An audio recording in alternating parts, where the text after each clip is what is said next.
Welcome back. You're still tuned into closing trades right here on ET Now. Nifty is now down about 55 points as we speak, just hovering near that 25,800 mark.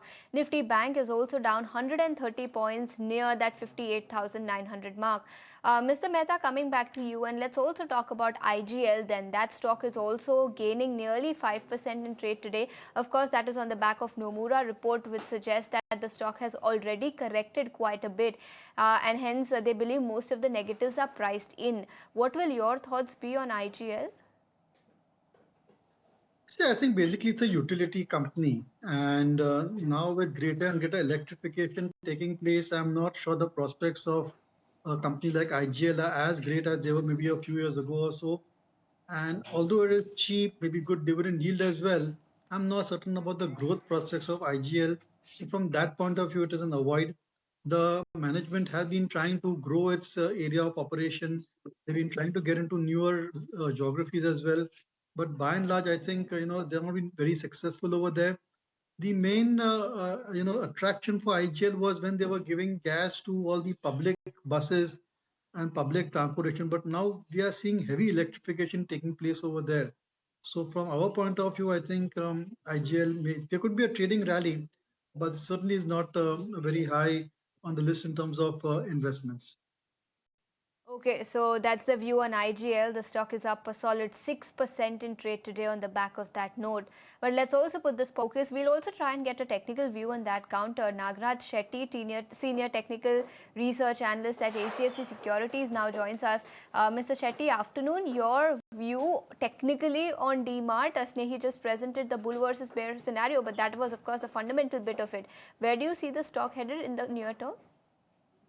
Hi, good afternoon, Shisha. DMART, no doubt, has been a constant downtrend over the last 4 months. We have seen lower tops and bottom formation without any respite. The stock has been hammered from the highs of around 4,900 levels to almost 3,800 levels.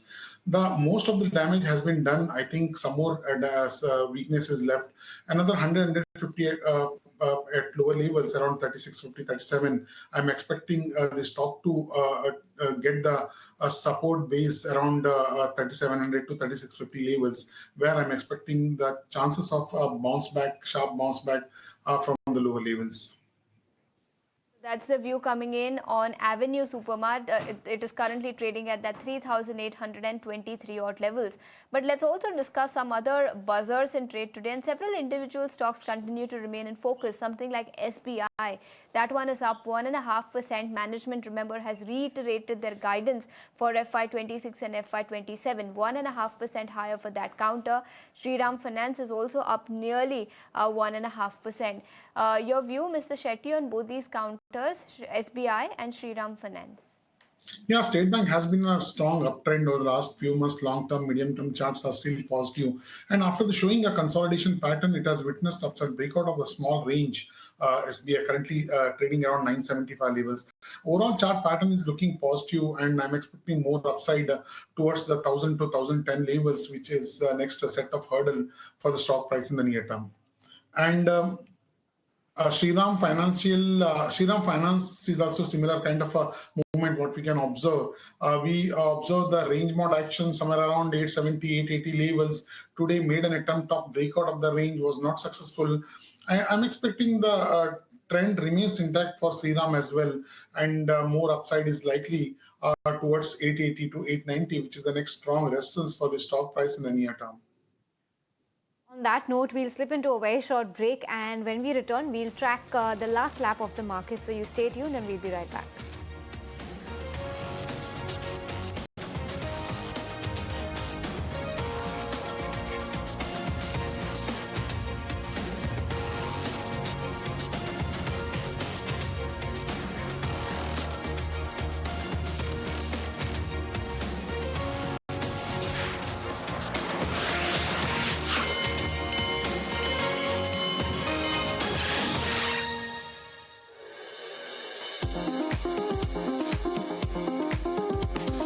What you're spotting on the charts for someone like an Akzo Nobel, the kind of pullback that we've seen today, does this make the stock attractive to buy? And also weigh in and give us your sense on how Asian Paints is shaping up on the charts. Yeah, in Axo, we have seen some block deal. Because of that, sharp decline was seen in today's session by around 13%. Chartically, the stock has done enough from the higher levels, and 3050 to 3000 is going to be a good support for this stock price. I'm expecting possibility of an upside bounce from the low levels. I think 3000 to 3050 is going to be a strong support. And the second is Asian Paints, and the stock price has witnessed selling pressure from near 3000 levels and showing consolidation pattern. I'm not expecting a great chart pattern for the bulls right now. Having a run up from the 2300 to 2950 and showing some correction, I think it's going to be a beginning of the correction, and some more weakness could be there. Overall chart pattern is indicating negative bias for the stock price in the near term. I'm expecting 2650 is going to be the next set of support for the stocks, at least in the next couple of weeks. That's the technical view coming in on the entire paint sector, but we now have Mr. Pashupati Advani from Global Foray now joining us. Mr. Advani, afternoon, your view on the paint sector, anything that you can spot for us, and fundamentally, how does the sector appear to you? Do you think competition is a real threat in this industry? New players obviously feel that there's business to be done, so they've all started. JSW started, Aditya Birla Group has started. These are all big and powerful houses with deep pockets, and they feel that the paint sector is the next growth sector and the proxy for the growth in the market. Obviously, it'll take time, and in the meantime, the foreign players are also getting pressure to maybe exit. So I guess it looks like ICI has been selling. Even Asian Paints has had some issues because there's been a big seller in that for a long time. And I don't know. I mean, it's like there is lots of players, that there will be consolidation. But in the interim, it seems a little messy. Mr. Advani, that's your take on paints. Good afternoon. Also help us understand about cements. While we're talking about building materials, what is your take on cement and that entire industry? Absolutely nothing has happened since the start of the year. Nothing incremental, in fact, to talk about for cement. But do you believe the next year could hold some price momentum, some price action, and maybe some upward trajectory from here on for some of the listed cement names? So the listed cement names have been making money because the government has been investing in infrastructure, as well as the real estate companies with RERA finishing all their buildings. So yes, there is huge demand, and the players also are getting fewer because there seems to be some consolidation in the industry. However, we've not really seen much private sector increase in capacity. So I think that's been a bit of a slowdown because people feel that you can't put a cement plant up in like 6 months. It takes time. So at least there should be plans, and there are no plans. So let's see what happens. But I like the sector, but as you said, it hasn't done very much. I think it'll suddenly break out, but we just hope for the best. Indeed, so the sector has not done much over the last few months and even years. But let's put the spotlight on one stock which is gaining in trade today, and that is India Cements. The stock is up more than 6%, one of the biggest gainers from the Nifty 500 index. Kunal, technically, what will your view be on this counter? Yeah, this comes as a surprise for India Cement because frankly the stock was just about going through a ranged consolidation for the last 1 week. 410, 422, 423 thereabouts as a range or a 3% band for India Cements. Today the stock seems to have broken out of this band and a resistance breakout. This looks like a very interesting chart now, and potentially when you look at this on the quarterly basis, the yearly charts, it looks like that there was a phase of a major pause for India Cements and that the stock is now coming back into a breakout or a trending mode back again after a major pause. After the phenomenal uptrend the stock has shown from those 2018-19 lows for India Cements. So it's been a fantastic last 5-6 years for the stock, and it seems like that the pause which was there for India Cements, that is now behind, and we are looking at the stock now resuming the uptrend for itself. Okay, so that's the view on India Cements. The stock at about 434, but as I mentioned, 6.5% higher today. On that note, we need to slip into a very short break, but more news and updates will come up on the other side. Don't go anywhere.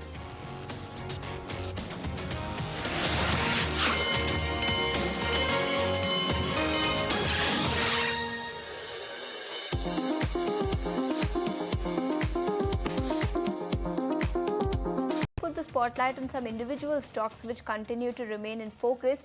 We have Max Healthcare. That one, in fact, is down 3.5% in trade today. The biggest loser from the Nifty 50 index, followed by Apollo Hospitals. So both of these healthcare counters continue to remain in focus. Kunal, your view on both Max Healthcare and Apollo Hospitals?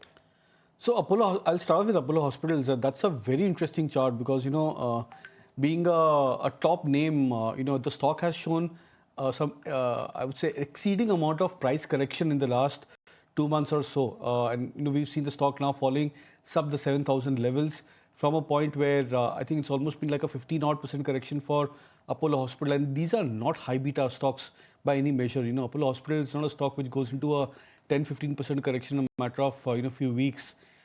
So this has been a surprising move for Apollo Hospitals. I looked at across the other hospital chain names, and the move seems to be trickling, or maybe some bit of a trace in terms of the sell-off seems to be trickling into the other stocks like Fortis, etc.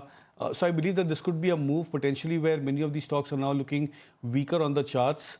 But it's not at current levels for Apollo Hospital specifically that I'll suggest a short, because now the indicators on the weekly charts are getting into that, or just about getting to that overbought territory. So maybe another 150 to 100 points on the downside for Apollo Hospitals, and that actually would probably throw in a good opportunity to go contra on the stock. Okay, so that's the view on Apollo Hospitals, but let's also talk about a couple of defense counters which are under pressure today. Something like a Cochin Shipyard, that one is down over 3% in trade to trade near that 1500 odd levels. Nifty Defense, that one up for you on your screens, down 1%, but Cochin Shipyard 3.5% lower on that counter. Paras Defense is down 2.5%. HAL, that one rather outperforming as compared to its peers, but despite that, sitting with a cut of nearly 0.7% as we speak. Mr. Advani, your thoughts on the entire defense sector? What do you make of the valuations that it is currently trading at? And do you believe valuations have now cooled off, and perhaps it would be the right time to enter into these stocks if someone is looking at it from a long-term time horizon? I think we've had a little bit of a coming down of all these stocks, but I think we're still seeing the Goras leaving slowly. So I think that's what the big challenge is. And these are all the good name stocks that they've been investing in. Some defense stocks, you mentioned the hospital stocks, those are the top of the pack. Max and Apollo are the top of the pack where all the FIIs are in.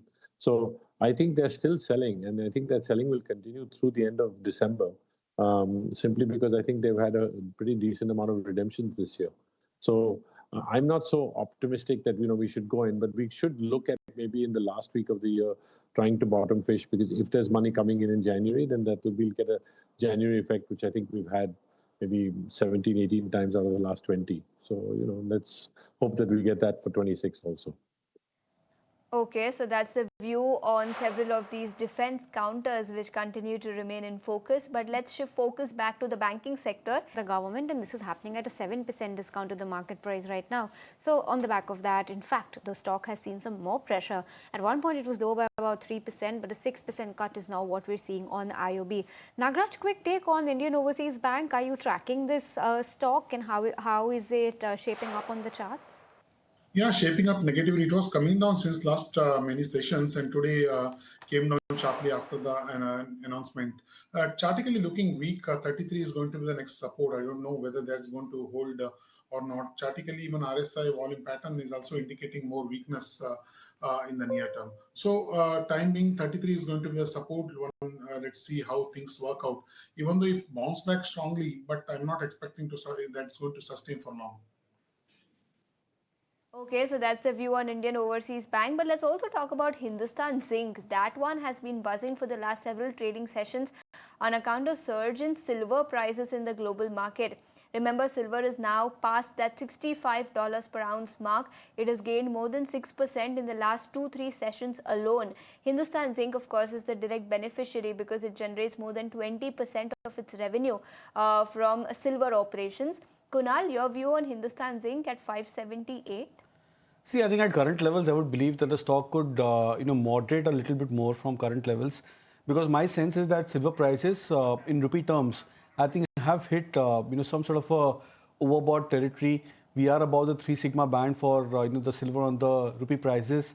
about that 2 lakh, 4,000, 3,000 mark. So I think in that context, I would believe that potentially over the next few weeks, you might see some bit of moderation coming back. And that I think could probably play out as more of a consolidative phase for Hindustan Zinc. And especially I think at a point where the stock has run up significantly in the last, I think, one and a half odd week. We've seen 480 levels now, converting to almost 575, 580 mark for Hindustan Zinc. So after this 20% up move in a matter of one and a half odd week, I would believe that there could be a mild bit of a price correction, but more of a time-wise correction which could happen to the stock price.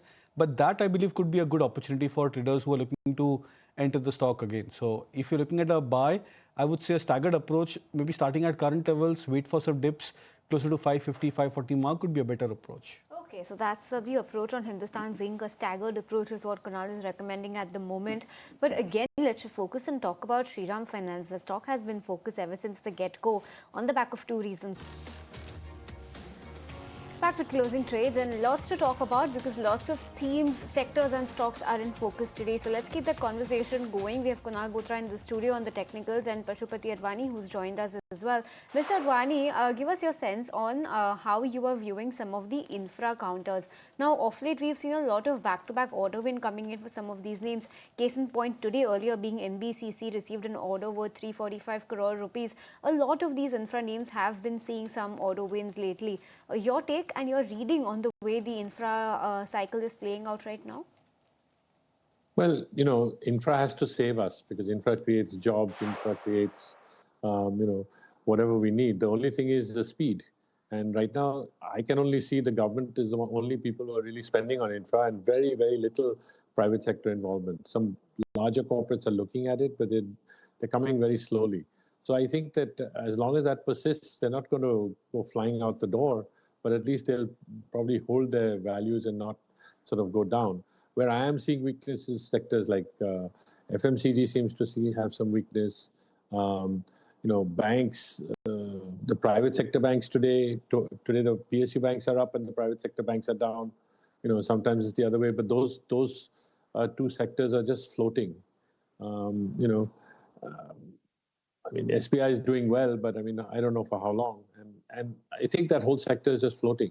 And I think that real estate also is going to go through some troubled times because I don't see the demand the way the real estate companies are actually portraying it, which is sad, but they're still trying to sell. But we can tell because the number of calls selling us property aggressively go up. So that's what's happening right now. That's the view on the real estate sector. But let's also talk about select PSU banks because they are bucking the trend in an otherwise weak market. We have Canara Bank that is up nearly 2% in trade, the biggest gainer from the Nifty PSU banking index. The index itself is up more than 1%. PNB and Bank of India are also gaining anywhere between 1.5% to 2% in trade today. Kunal, your view on the sector and any stock-specific ideas that you can share with our viewers? See, right now, the PSU banking stocks are going through a phase where the corrective wave, which was started off, I think, start of this month, December, end of November. I think after that 3 or 4 months of a consecutive price uptrend for the PSU banking names, we went through a phase of a mild correction first. I believe that in this pocket, you're looking at the likes of PNB showing signs of good recovery. There is mild recovery which has come back into Bank of India. Bank of Baroda is also trying to show some resilience. SBI is back into that 970, 965, 970 plus mark the last I saw. So they are into a decent recovery phase, but that cycle of a big uptrend which was there for the past 3-4 months for the PSU banking names, that cycle will probably try and reboot itself maybe after another couple of weeks, at least for the PSU banking stocks. So this is a minor phase of a rally. If you're looking to participate, then maybe the likes of SBI could be the top bet over here. But then the upside could be a little bit more restricted, I would believe. Say 995 to 1000 odd mark could be a near-term upside. And the stock would continue to grind into this 50 to 70 point range. So buy at lower levels, sell at higher levels for the stock price, and that too constrained into a very tight range of say 5% broadly for SBI is a better way to trade rather than trying to buy the stock with the hope and anticipation that something which was there in the last 3 months for the PSU banking names would replicate in going to 2026. Interesting take over there.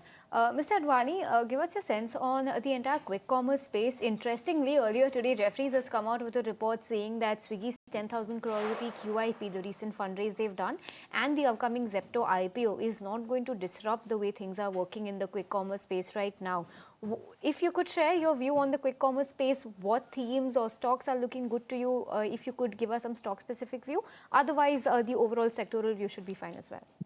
So I think there is going to be consolidation because these 2-3 big companies have been able to pick up money from the markets and they're buying the smaller players. The smaller players are having all sorts of issues, even keeping staff at the bottom end, and a lot of noise happening because they don't pay their staff properly and there's lots of disputes happening.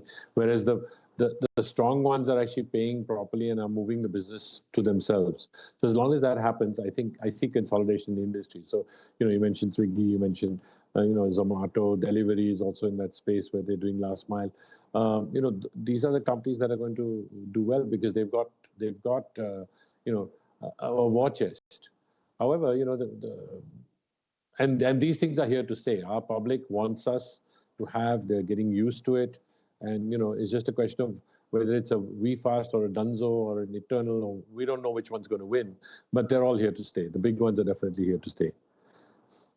Ones are here to stay, that's the word coming in. But let's also talk about Amber and Dixon. Both of these are declining in trade today, more than 2.5%. Kunal, any view on either of these counters? So, there was a phase where Dixon, Amber, they went through, I think, last week or mid part of the previous week towards the last couple of days of this week into a rally or a bounce back mode. Right now, that rally was on the back of high volumes.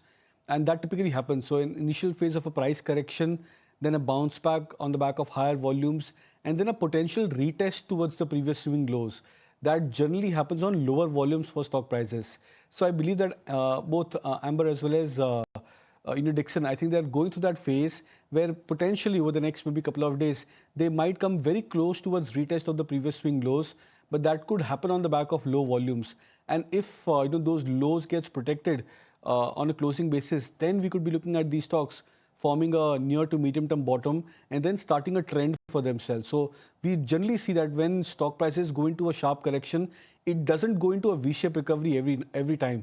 It first goes into a bounce, then a retest of the previous lows, and if those retests are successful, then you look at the trends resuming for stock prices. So that's likely going to be the pattern for the likes of Dixon, Amber, and maybe if I can club the likes of Keynes, etc. also in the near term. Kunal, about 3.5 minutes left for market close. It's once again that time of the week where after a week Tuesday, we're looking forward to a good Thursday. Do you think that trend will play out this time? Let's hope so. I think we definitely need it. So there is a very interesting positive data point for the market so far. The put call ratio is almost at 0.56. 0.5 and below is a very oversold territory. The last time we were at 25,750 mark for the Nifty, we were at that 0.5 on the put call ratio. Right. So maybe I think we're just about very close to that oversold nature on the put call ratio. That itself could be a good relief rally or a point for a relief rally for the markets tomorrow. So if this happens, if tomorrow turns out to be a positive trade, I believe what is going to be the third week where Tuesday is weak and Thursday is strong. Yes. Yeah, okay, that's quite interesting. On that note, Mr. Advani, we'll let you go. Kunal will stay back with us for closing comments. But let's start winding down for the day. And market as weak as ever. No recovery as such from the day's low. You are seeing that level of about a 0.1% cut coming in, 25,828. Okay, so maybe perhaps some meaningful, nominal recovery above that 800 mark at least for the Nifty. Sensex also 0.1% lower. India VIX is below 10. In fact, we'll get a view from Kunal after the market today on what this India VIX slipping below 10 means. Nifty Bank is lower by 0.1%. The advanced decline ratio is steeply in the favor of the declines, and that is what has kept the market breath very bated today, because the mid-cap and the smaller end of the market are doing even worse than the benchmarks today, and a sharper fall across both of those indexes. It's Shriram Finance, SBI, Hindalco, Aisha, Tata Consumer, Coal India, Infosys and Wipro. These are your top Nifty gainers. On the flip side, Max Health, Apollo, Trend, HDFC Life, Bajaj Auto, SBI Life, all of them seeing cuts of more than 1.5%. In fact, Max Health is lower by about 4%. So quite the steep cut coming in on some of those insurance and private banking names. Sectorally, it's been the day of the PSU bank.